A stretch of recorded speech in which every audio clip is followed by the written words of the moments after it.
Dave Majowski. This is going to my 12th year as a teacher and coach in the district. My address is 11 Arlington Road, all the way up in Bordentown, New Jersey. I'll be pretty brief so my colleagues can speak. This is my first foray into this kind of union/board, debate. So normally what I've observed before when stuff like this happens, it's mostly business, right? You guys, you have to do what you have to do, right? The union, teachers have to do what they have to do. Administration normally gets caught in the middle, right? In between two warring factions, people that are going at each other, and unfortunately right now it's I just have to say, please, we're not a warring faction. No. There's so many war analogies. Well, and that leads to my next point, Mr. Mento. I just want to emphasize that. Normally it's business, but today, this afternoon, I had to rip up all the comments I wanted, all the points I wanted to make because it became personal.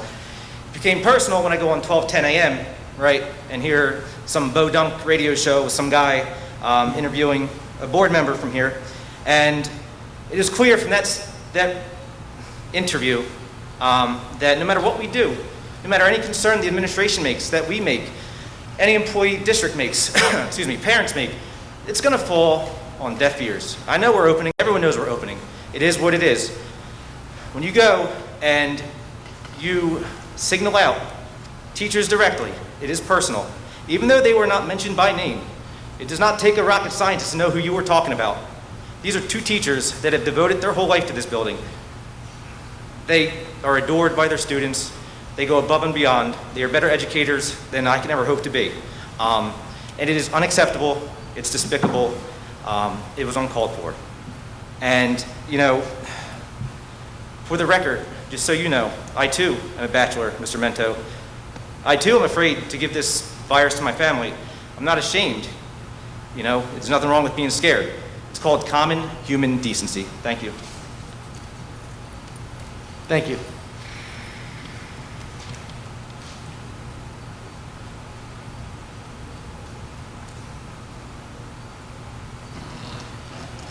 Hi, Ryan Etris, 101 Bayview Drive in Absecon.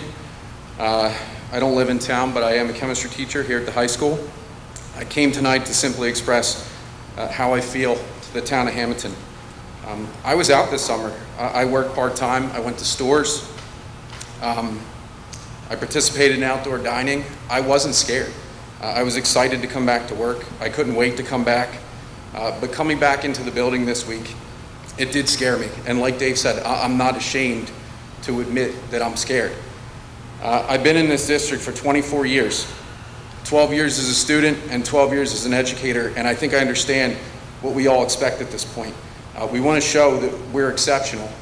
And the teachers and staff in this district, we take pride in the high expectations that we set for ourselves. We are evaluated to the highest standards, and we thrive under those conditions. I just simply came here tonight to say that I want those same standards for the health and the safety of the students and the staff throughout the entire district. It's as simple as that. Thank you for your time. Thank you.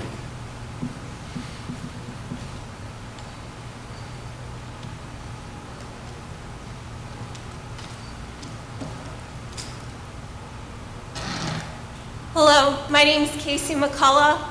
I live at 31 Windsor Court in Sewell, New Jersey. I'm not from Hamilton, but one of my favorite things about Hamilton is the fact that it's such a close-knit community and everybody really looks out for one another. We all agree on the importance of an in-person and quality education. However, there is evidence that COVID-19 is airborne. People can spread the virus even when they are asymptomatic, and there is not yet a vaccine. Regardless of even the best laid plans, it is inevitable that people will get sick. Even people with no underlying conditions have lost limbs, had strokes, suffered long-lasting effects like heart and lung trouble, or have experienced brain and neurological issues. It has taken the lives of people young and old, with and without pre-existing conditions. From what I have seen so far, the lack of information about how to run even the day-to-day aspects of our jobs, and safety protocols that have been established are not being followed correctly.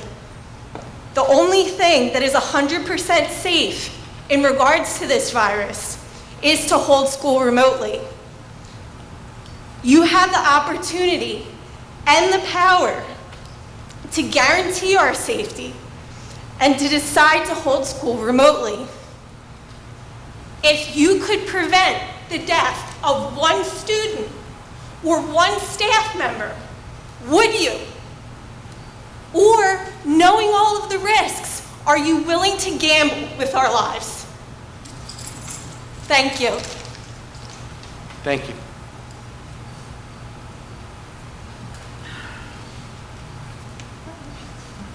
Hello. My name is Stacy Gerst. I live at 332 Central Avenue in Hamilton. I think we're down the street, actually. I think we're neighbors. I'm a parent, I'm a teacher, I'm a lifelong community member with the exception of college and some time away, but like most, we come home to family. I just have 3 points, and they just come from my different roles in the community. My first point is as a parent. As many know, it's been an adventure trying to find balance between medical and government recommendations and still living life during this time. We're comfortable with sending our children back, given the smaller class sizes and the cleaning precautions that the district set forth. Exposure is inevitably going to be a little bit higher for my daughter Anna. She's going to be a 6th grader at the middle school, which comes with its whole other set of complex emotions that those of you who have been through can probably relate to. I think the middle school is doing what the high school is doing, which is, in order to socially distance at lunches, like splitting them between the cafeteria and the auditorium so that students can eat lunch and social distance at the same time. It's my understanding, and I wanted to bring it up as a thought, and administration and certainly the board can look into it, but there's no air conditioning or ventilation in our middle school auditorium, and the chairs are all through cloth. I just think sanitation might be a potential concern for that splitting of lunch, and I just wanted to throw that out for consideration. I don't work at the middle school, but it's a new building my daughter's going into. It just gave me a little pause. I'm just throwing that out there as a thought to maybe be proactive about.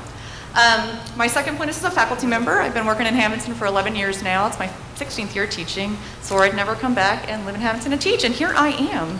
I get involved as much as I can. I love students. Someone earlier thought the students get lost in the conversation. I love my students. I really cannot express how much fun and how fulfilling that part is. It's the warm and fuzzy of the job. It is, I don't know, may have taught your kids or at some point or other people in the public. And the administration has put many measures into place for the children to be safe as well as faculty. I just wanted to throw out as food for thought, not all teachers, even me in my 11th year, I have no classroom. My schedule this year brings me to 4 different rooms with a cart through the year and a common area for lunch. So the rates of exposure are just different for different people. Again, I'm comfortable coming back, but I don't dismiss others that are not. And I just think that's a factor, just to consider, food for thought. My last thought is a personal one, although it's related to being a teacher. I don't throw around fake compliments. I'm a journalist. I love all things media. I teach journalism at the high school in addition to English. So I read the news articles and I read the interviews, and I understand there's multiple sides of stories and keeping things balanced and all that.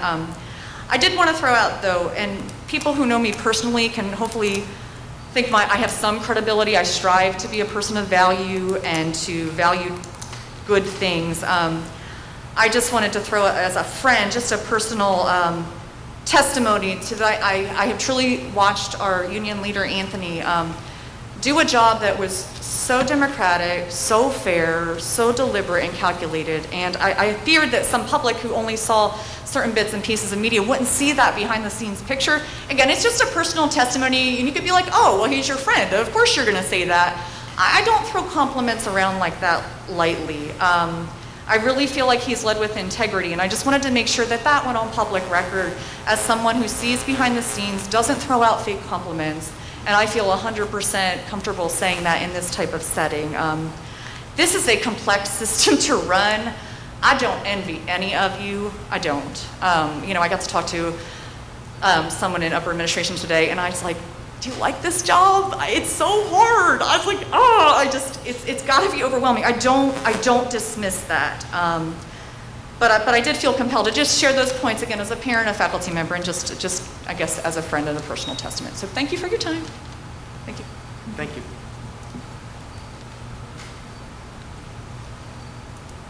Hello all, David Mariello, 119 Birch Drive, although I'm between residences right now. So I had time to think about this today, and I thought to myself, for the better part of 45 years, September comes, and I've been nothing but excited to go to school. My wife gets mad at me because I say, I'm going to school. She goes, no, you're going to work. I say, no, I'm going to school, okay? That's how I feel about it. That's how I approach coming here. It's exciting. Being around the kids is exciting. And when I say that, to answer Mr. Zur, there is no substitute for in-person instruction. There's not a faculty member here that'll tell you that there is.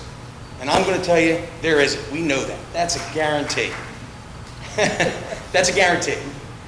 But for the first time in 45 years, I'm actually concerned going back to work. I don't want to say scared. Maybe I am. I don't know. My wife and son now plead with me, is this the right decision for you, Dad? Okay, or Dave. So I've had to take pause during this period of time. And I've reached out directly with Ms. Kieko and spoken to her through email. And Mr. Ramsey, okay? And I have to really reflect. And my hope was that if time were on, the hope was maybe we might go to remote. Maybe, okay? Which would put my mind at ease. I fully expect that may not happen after tonight, and I understand that, okay? But I want you to know that the question here is not instruction. We all know what the best instruction is. Every person, staff member, administrator, we know that. The question is simply safety. And I feel compelled to come and talk because I know there are staff members who don't feel compelled to talk because they're concerned and or scared, not for their health, but maybe the ramifications that might be if they were to speak up. So I just want you to know what you've already heard from every other staff member.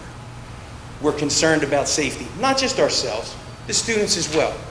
And with that said, we have to recognize that the students entering the building brings a great variable in. Every teacher wants to see those kids. My wife said, why do you need to be there? I said, because the kids need to see me. Okay, that's important. I get it. But you also have to understand someone like me who has an internal conflict over it because I have to wonder, is it in my own personal best interest? Okay? I have some immune issues, whatever, that's my thing. So those are the kinds of things that most teachers are grappling with, whether it be a personal issue, a familial issue, like AJ Siscone said, his parents, who he probably will likely not see for a while. I know when I go visit my parents, I sit 30 feet away on the patio and I don't go near them. Haven't hugged them or kissed them in 6 months, okay? You just need to realize, I think sometimes our relationship becomes adversarial instead of cooperative, okay? A cooperative relationship is the best relationship to move forward as a district, educationally, staff, and Board of Ed. Thank you for your time. Thank you.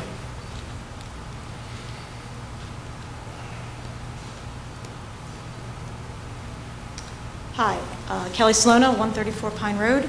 I've been an employee here for 18 years, but I'm here tonight as a parent. As a parent, per the hybrid policy, it is required of me to screen my child every morning before I send them to school. My question is, will there be a form on the website, like the faculty and staff form, that the parents also have to fill out? And if so, will there be someone monitoring those students whose parents do not fill out that form? That's all I have to say. I just wanted to be a quick question.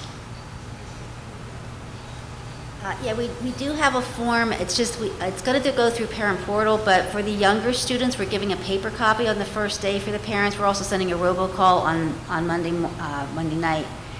It's just, I was afraid that the younger students' parents, they're not as familiar with Parent Portal, and they may not understand, so we want to at least have some form like that. Yes, they are going to be monitored.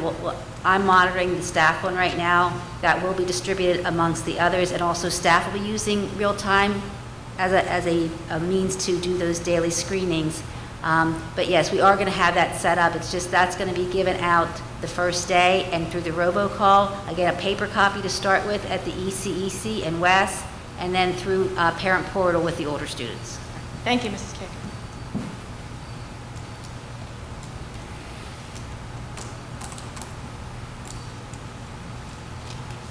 Amanda Kazaza, 1 Newell Avenue, Eggemer Township. I am a teacher here at the high school for the past, this is my 6th year. I do have some fears for the safety of my students, my coworkers, myself, and all of our families. One of the big things is tonight before your meeting, people were in here measuring 6 feet apart for you guys. Why wasn't this done for the students and their desks? When we walk in here, you have the markings on the floor so people can stand 6 feet apart. Why are there not marks on the floor so that the desk and the chairs stay 6 feet apart? Because as you know, when people sit down, things move. When places get cleaned, if they get cleaned, things move. So with markings on the floor, we would know exactly where they should be. And they can be placed there if something moves during the day or at the end of the day when the custodians are cleaning. When you go to the grocery store, when you go to the doctor's office, and when you go to pick up takeout, these are the only things I know about because I have not done anything else this summer, there are markings to show you where to stand, to stay safely away from others. Most adults do understand what 6 feet apart is, but do they always stay 6 feet apart? When you're texting on your phone, when you're talking to a friend, when you're not paying attention, you don't. How do you expect these children to stay 6 feet apart from each other? There are no markings around to show them that.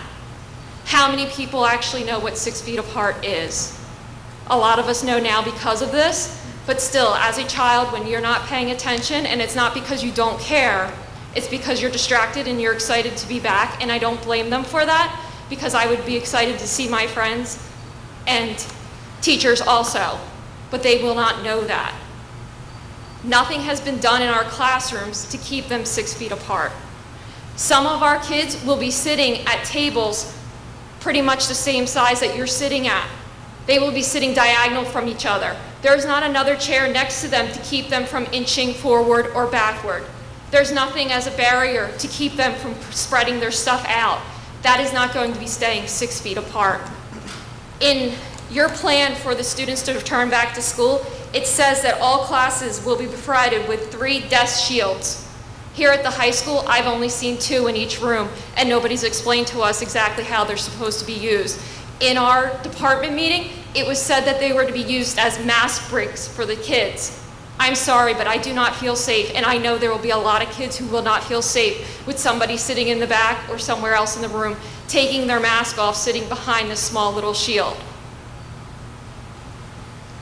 Also, based off the state's recommendations, is that students should all face in the same direction. If you're sitting at a desk like this, you are not facing in the same direction. You're facing each other. So that is not an ideal situation for the students to stay safe.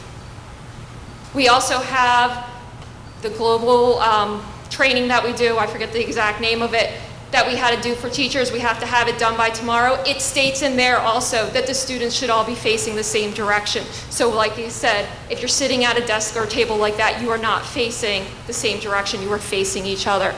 So I do fear for the safety of my students, myself, my colleagues, and all of their families. We all have different situations, all right? For myself, I have 2 parents in my house that are in their 70s. When I get home from work, I go in the backyard. I have an area where I put all my clothes and jump in the shower because I fear that I will bring something home to them. Thank you. Thank you.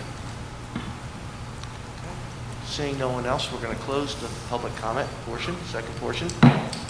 Okay. I will give our professionals a moment if they care to touch on any of the topics that were a point of concern. I know Ms. Prettyman, if you wanted to just update on the HIVAC situation and what type of ventilation we have going on as far as adequacy?